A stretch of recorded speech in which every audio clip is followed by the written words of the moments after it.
আসসালামু আলাইকুম, সবাইকে শুভেচ্ছা জানাচ্ছি। মাসুম মাহবুব দেখছেন ওপেন দ্য ইউটিউব চ্যানেল এবং মাসুম মাহবুব ফেসবুক পেজ। যারা বসে আছেন লাইভ সেশনে গুরুত্বপূর্ণ খবরের জন্য পৃথিবীর যে প্রান্ত থেকে, সবার জন্য ভালোবাসা।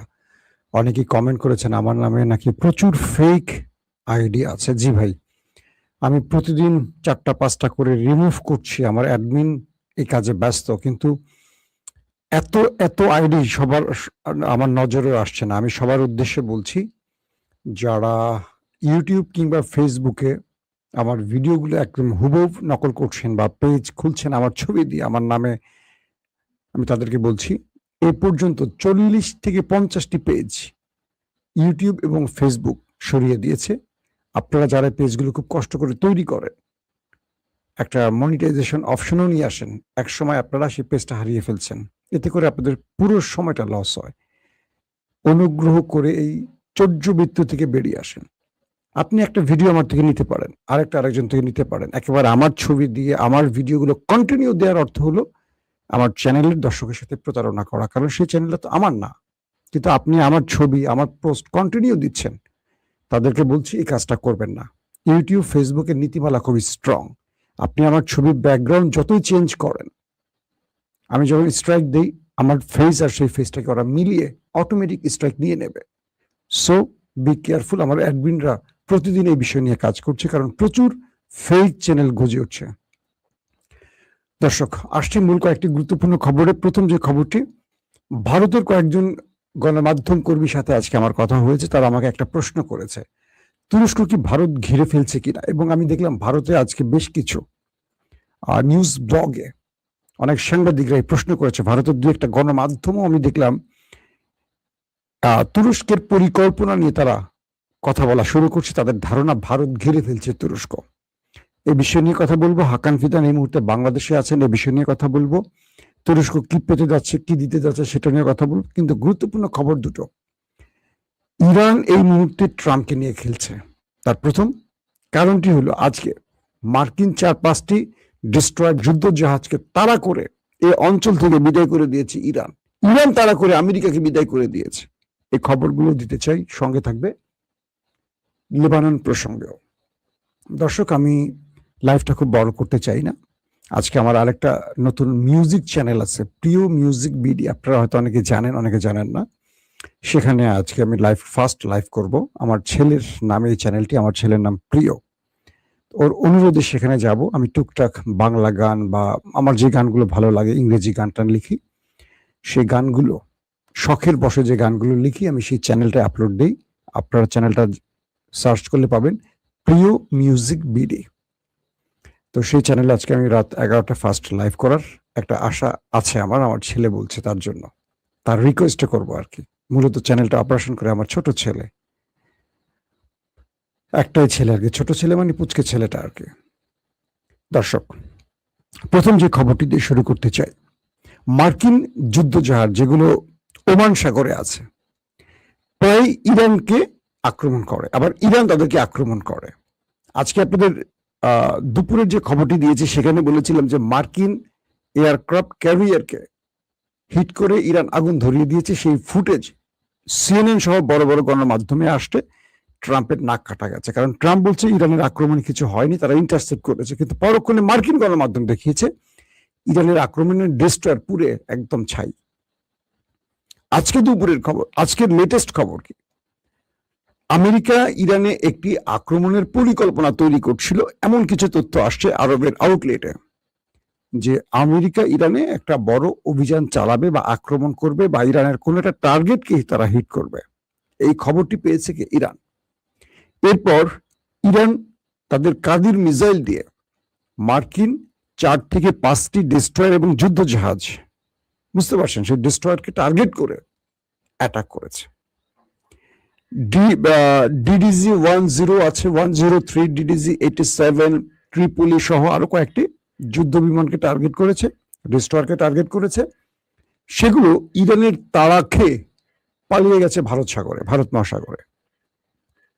দৃশ্যটা কল্পনা করেন, হরমুজ প্রণালীতে ব্লকেট তৈরি করতে আমেরিকা এসছিল ওমান সাগরে, অর্থাৎ হরমুজ প্রণালীর ওই যে সরু পথটা পাড়ি দিয়ে ওমান সাগরে ঢুকলেই সেখানে আমেরিকার সকল জাহাজ আটকে দেবে এবং ইরানের জাহাজকে আটকে দিয়ে ইরানের তেল গ্যাস রপ্তানিতে বাধা সৃষ্টি করে ইরানকে অর্থনৈতিকভাবে বিকাদায় ফেলবে, যাতে ইরান হরমুজ প্রণালী ছেড়ে দেয় সবার জন্য। এটা ছিল আমেরিকার পরিকল্পনা।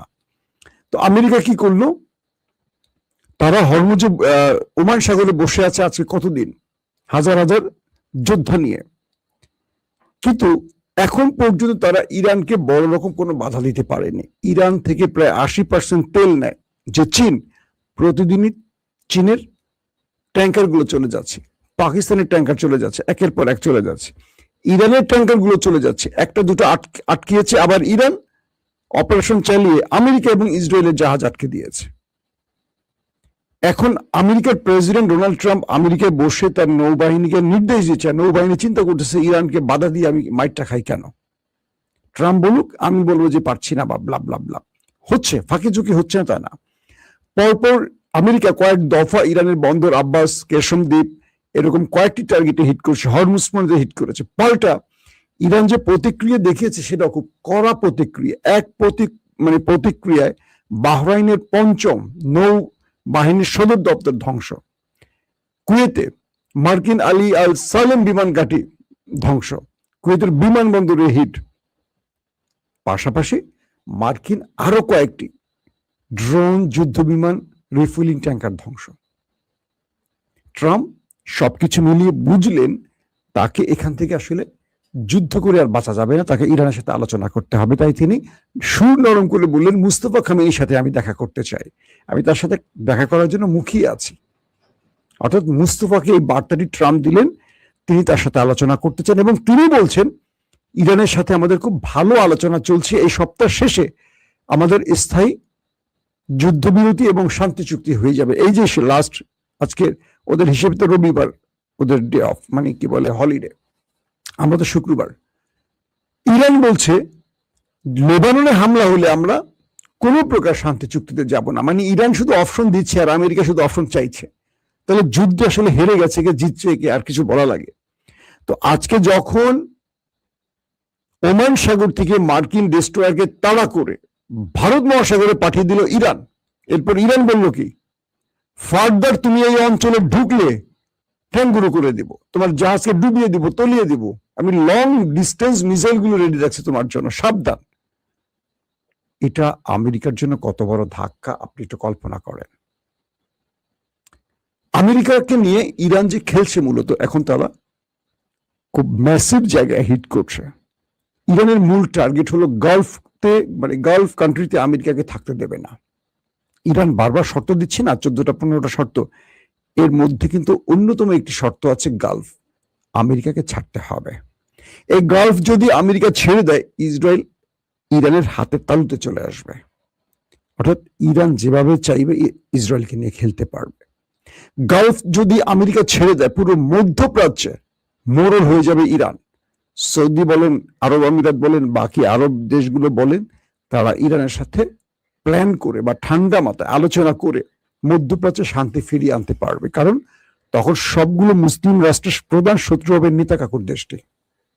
যেমন সৌদি আরব ইরানকে এই বার্তাটি দিয়েছে পাকিস্তানের মাধ্যমে যে তারা একটা চুক্তি করতে চায়, সেই চুক্তিটা হবে এক দেশ আরেক দেশের উপর হামলা করবে না। সেখানে ইরান যুক্ত করে দিয়েছে সৌদি আরবকে যে ভালো একটা প্রস্তাব তুমি দিয়েছো, কিন্তু প্রশ্ন, তোমার দেশ থেকে আমেরিকাকে যেতে হবে। যতক্ষণ আমেরিকা তোমার দেশে থাকবে বা গালফ কান্ট্রিতে থাকবে, ততক্ষণ এই চুক্তিটা কোনো কার্যকর হবে না। কারণ কি, তুমি আমার উপর হামলা করবে না, কিন্তু তোমার দেশের যে মার্কিন ঘাঁটি আছে সে তো আমাকে হামলা করবে, তো আমি তো প্রত্যুত্তর দিব, তখন আমারও হামলা হয়ে যাবে তোমার দেশের ভেতরে। তাহলে এটা কার্যকর হবে কি করে? ইরান আরবকে বলছে, আরবের মাধ্যমে বাকি আরব দেশগুলোকে বলছে যে তুমি আমেরিকাকে এখান থেকে খেদাও, তোমার নিরাপত্তার প্রশ্নে আমি আছে, তোমার নিরাপত্তার প্রশ্নে পাকিস্তান থাকবে, তোমার নিরাপত্তার প্রশ্নে প্রয়োজন তুরস্ক এগিয়ে আসবে। আসো আমরা একটা মধ্যস্থতা করি, আলোচনা করি, এখান থেকে আমেরিকাকে বিদায় করে আমরা আমাদের নিরাপত্তায় কাজ করি। প্রয়োজনে তুমি যদি নিউক্লিয়ার বানাতে চাও, তোমাকে আমি সহযোগিতা করব। এই প্রস্তাব ইরানের পক্ষ থেকে সৌদি আরবে চলে গেছে। সৌদি আরবের ক্রাউন প্রিন্স মোহাম্মদ বিন সালমান এখন এটিকে নিয়ে কাজ করছেন। পাকিস্তানকে গ্রান্টার হিসেবে দেখছে সৌদি এবং ইরান। এখানে পাকিস্তান একটা ভালো ভূমিকা নিচ্ছে। তো এই পরিস্থিতির মধ্যে আমেরিকা যখনই ইরানে কোনো মামুলি অ্যাটাক করে, দেখবেন বন্দর আব্বাস বা কেশম দ্বীপ বা হরমুজে আমেরিকা যে অ্যাটাকগুলো করছে এগুলো কিন্তু মামুলি অ্যাটাক। কোন একটা কন্ট্রোল টাওয়ারে হিট, কোন একটি ড্রোন স্টোরেজে না, কোন একটি ড্রোন লঞ্চিং এ হিট, এরকম মামুলি জায়গায় হিট করছে। কিন্তু ইরান কি করছে, মার্কিন একদম মূল বেজগুলোতে টার্গেট করে হিট করছে। মানে আমেরিকার আক্রমণটা যতটুকু ইরানকে ক্ষতি করছে না করছে, ইরান তার চেয়ে বেশি আমেরিকার ক্ষতিটা করছে। কারণটা কি? কারণটা হলো ইরান আমেরিকার মনে ভয় ঢোকাতে চায় যে এখানে আমেরিকার থাকাটা এখন বিপজ্জনক। ইরান তার সবকিছুকে এইভাবেই কন্ট্রোল করে রেখেছে যে আমেরিকা এখানে আর ইরানের সাথে পারবে না। ইরানের মূল টার্গেট, সব টার্গেটের প্রধান টার্গেট হলো গালফ থেকে আমেরিকাকে বিদায় করা। এখান থেকে আমেরিকা বিদায় মানে মধ্যপ্রাচ্যের চাবি তার হাতে। ইসরায়েল নিয়ন্ত্রণ, মানে ইসরায়েল এখন মধ্যপ্রাচ্য নিয়ন্ত্রণ করে, তখন ইরান নিয়ন্ত্রণ করবে, ইসরায়েল এখানে হয়ে যাবে ছাগলের 13 নম্বর বাচ্চা। পুরো কৌশলটা ইরান খেলবে এই অঞ্চলে। আসেন 2 নম্বর গুরুত্বপূর্ণ খবর। ভারতের কয়েকজন সাংবাদিক প্রশ্ন করেছে এবং তাদের কিছু ব্লগে আমি দেখেছি। তাদের প্রশ্ন হলো, এই ইউনূস সরকারের আমল থেকে ঘন ঘন তুরস্কে এবং বাংলাদেশের হাই অফিসিয়ালরা কেন আসা যাওয়া করছে? আপনারা জানেন যে এরদোয়ানের আমল থেকে বাংলাদেশের সাথে বারবারই মানে শেখ হাসিনার আমলে এরদোয়ান বারবারই সম্পর্ক সৃষ্টিতে চেষ্টা করেছেন। সেই সময়টা শেখ হাসিনা কিছু ড্রোন, বাইরাক্তার ড্রোনের চুক্তিও করেছিল, আরো কিছু করেছিল, কিন্তু ভারতের চাপে শেখ হাসিনা বেশি দূর এগুতে পারেনি, কারণ ভারত নিষেধ করলে হাসিনা আর বেশি দূর এগুতে পারে না। ইউনূস সরকার আসার পর আমাদের ওয়ালিদ ভাই, আপনি আমার লাইভে দেখেন, সে কিন্তু একজন টেলিভিশন মানে কি বলে টিআরটি বাংলা পাকিস্তানের যে রাষ্ট্রীয় গণমাধ্যম টিআরটির সিনিয়র সাংবাদিক, পাশাপাশি সে কিন্তু সামরিক বিভিন্ন গুরুত্বপূর্ণ বিষয়ে কাজ করেন। এই যে বাংলাদেশে যারা আসেন তাদের অনেকেরই সফর সঙ্গী ওয়ালিদ ভাই হন। তো ওয়ালিদ ভাইয়ের মাধ্যমে অনেক তথ্য পেয়েছি, আরো অনেকগুলো তথ্য পেয়েছি এরকম। এবং আমার ব্যক্তিগতভাবে ক্যান্টনমেন্টে আমি কয়েকজন তুর্কি আর্মি অফিসারের সাথে বসতে পেরেছি, যদিও তারা আমার ক্যামেরা অন দ্য রেকর্ডে কথা বলতে রাজি হয়নি, কিন্তু অফ দ্য রেকর্ডে অনেক তথ্য দিয়েছে। তারা বাংলাদেশের সামরিক জায়গার, এটা ওয়ালিদ ভাইয়ের সাপোর্টেই সম্ভব হয়েছে। তো বাংলাদেশের সামরিক খাতটাকে তুরস্ক এগিয়ে নিতে চায়। দুটো বিষয় দেখেন, তুরস্ক এই মুহূর্তে ভারতের চারপাশে যে দেশগুলো, প্রত্যেকটা দেশে তার শক্ত ঘাঁটি তৈরি করছে। ঘাঁটি মানে কি? অবস্থান তৈরি করছে। মালদ্বীপ, মালয়েশিয়া, ইন্দোনেশিয়া, পাকিস্তান, বাংলাদেশ, প্রতিটি দেশে তুরস্কের সাথে সামরিক, অর্থনৈতিক, বাণিজ্যিক নানান রকম সম্পর্ক সৃষ্টি হচ্ছে এই দেশগুলোর। এরা প্রত্যেকটি ভারতের আশপাশের দেশ এবং ভৌগোলিক কারণে বাংলাদেশকে তুরস্ক খুব গুরুত্বপূর্ণ মনে করছে। এবং ইউনূস সরকারের আমলে তারা অনেকগুলো বিষয় ঐক্যমত হয়েছে এবং অনেকগুলো পদক্ষেপও নিয়েছে। তারেক রহমান ক্ষমতায় আসার পর হাকান ফিদান বা তুরস্ক কি হেল্পটা করেছে আমাদের খলিলুর রহমানকে জাতিসংঘের এই গুরুত্বপূর্ণ পদে তিনি যে বিজয়ী হয়েছে 99 ভোট পেয়ে, এটির অন্যতম কারিগর ছিল নেপথ্যে তুরস্ক বলকান অঞ্চলে, দক্ষিণ এশিয়া অঞ্চলে, আফ্রিকা অঞ্চলে, মিডল ইস্টে বিভিন্ন পজিশনে তুর্কি মিত্র রাষ্ট্রগুলোকে বাংলাদেশকে ভোট দিতে বলেছিল এবং বাংলাদেশ 91 বিপরীতে 99 ভোট পেয়ে যে বিজয়ী লাভ করেছে জাতিসংঘে, এই খলিলুর রহমান আমাদের পররাষ্ট্রমন্ত্রী, এটার নেপথ্যে বড় ভূমিকা রেখেছে এই তুরস্ক। তো তুরস্ক অবশেষে তার পররাষ্ট্রমন্ত্রীকে বাংলাদেশে পাঠিয়েছেন, হাকান ফিদানকে। তিনি কিন্তু তুরস্কের সাবেক গোয়েন্দা প্রধান, যে গোয়েন্দা প্রধান MIT আমরা যেটাকে বলি, তার আমলে পুরো পৃথিবীতে একটা খ্যাতি ছড়িয়েছে। এবং আজকের তুরস্কের গোয়েন্দা ইহুদি ইসরায়েলকে বড় বড় বিট করেছে, সিআই কে বিট করেছে। তুরস্কের মধ্যে যে সিরিজ বোমা হামলাগুলো হতো, এই MITর দায়িত্ব তিনি নেওয়ার পর ম্যাক্সিমাম হামলা বন্ধ হয়ে গেছে। এবং ইসরায়েলের যত অপারেশন আছে ফিলিস্তিন বিরোধী বা মুসলিম বিরোধী, কারণ তুরস্কে অনেক মুসলিম লিডাররা থাকেন, ফিলিস্তিনের বড় বড় বিজ্ঞানীরা থাকেন এবং পৃথিবীর বিভিন্ন দেশ থেকে, ইভেন বাংলাদেশ থেকে হাসিনার আমলে অনেক বড় বড় ব্যক্তিরা তুরস্কে আশ্রয় নিয়েছেন। এদের নিরাপত্তা দেয়া বা মুসলিম বিশ্বের কন্ট্রোল যেন ইসরায়েল নষ্ট করতে না পারে, এগুলো বড় বড় অভিযানকে ব্যর্থ করেছে MIT, ইসরায়েলের সিআইএর। তো সেই তুরস্কের প্রধান ছিলেন এই আজকের হাকান ফিদান, গোয়েন্দা প্রধান। তিনি এখন পররাষ্ট্রমন্ত্রী। আগামীতে তিনি হয়তো এরদোয়ান বিদায়ের পর তিনি দেশটির প্রেসিডেন্ট হবেন, সেভাবে তাকে তৈরি করা হচ্ছে। তিনি কিন্তু খুব মামুলি ব্যক্তি না। আবার কিছু তথ্য বলে তিনি আমেরিকার চেয়ে ইরান প্রেমী বেশি, অর্থাৎ হাকান ফিদানের বড় একটা কি লেখাপড়া বা তার ওস্তাদ গুরুদের সঙ্গে একটা ইরানি কানেকশন আছে, এবং অনেকেই বলেন যে হাকান ফিদানের সাথে ইরানের সম্পর্ক ভালো, এবং এখন পর্যন্ত দেখা যাচ্ছে ইরানকে এই যুদ্ধের নেপথ্যে তুরস্ক যে বড় সাপোর্ট গুলো দিচ্ছে তার পিছনে হাকান ফিদানের একটা ভূমিকা আছে, অনেকেই বলছেন।